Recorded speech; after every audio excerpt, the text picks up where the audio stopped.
আজ ঘুরতে গেছিলাম নাটোর জেলার সিংড়া থানায়। ড্রোন নিয়ে ভিডিও করলাম। আর কি বলবো, উপরে থেইকা দেখা সেই দৃশ্য এক কথায় মন জুড়ায় যায়। সবার আগে গেছিলাম হাইওয়ে রোডের দিকে। লম্বা, সোজা, চকচকে রাস্তা।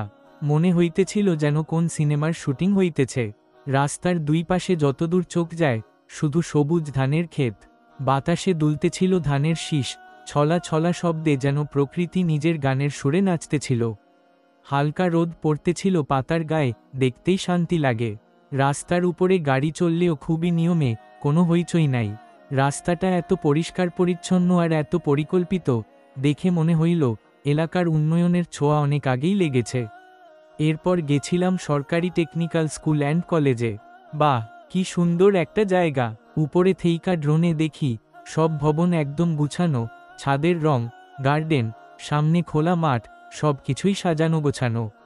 আজ ক্লাস হয় নাই, তাই ছাত্রছাত্রী ছিল না, কিন্তু তারপরও পুরো ক্যাম্পাসে একটা শিক্ষার পরিবেশ, গাম্ভীর্য টের পাওয়া যায়।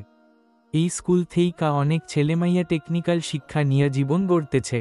এই রকম প্রতিষ্ঠান একটা এলাকার মূল ভিত, আর সেটা চোখেই বোঝা যায়। সবশেষে গেছিলাম সিংড়া মডেল মসজিদে। উপরে থেইকা ড্রোন যেইভাবে ঘুরে ঘুরে ভিডিও নিল, সেই দৃশ্যটা একদম হৃদয় ছুঁইয়া গেল। সাদা রঙের গম্বুজ, উঁচু মিনার আর পরিষ্কার প্রাঙ্গণ, মসজিদটা যেন আকাশের নিচে একখান শান্তির ঘর।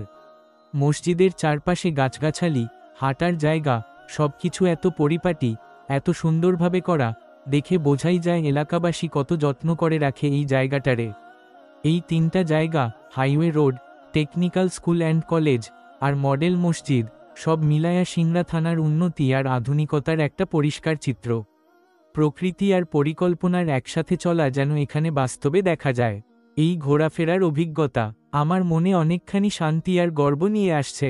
এমন উন্নত, গুছানো আর শান্তিপূর্ণ একটা থানা এলাকায় ঘুরতে পেরে সত্যিই ভালো লাগছে।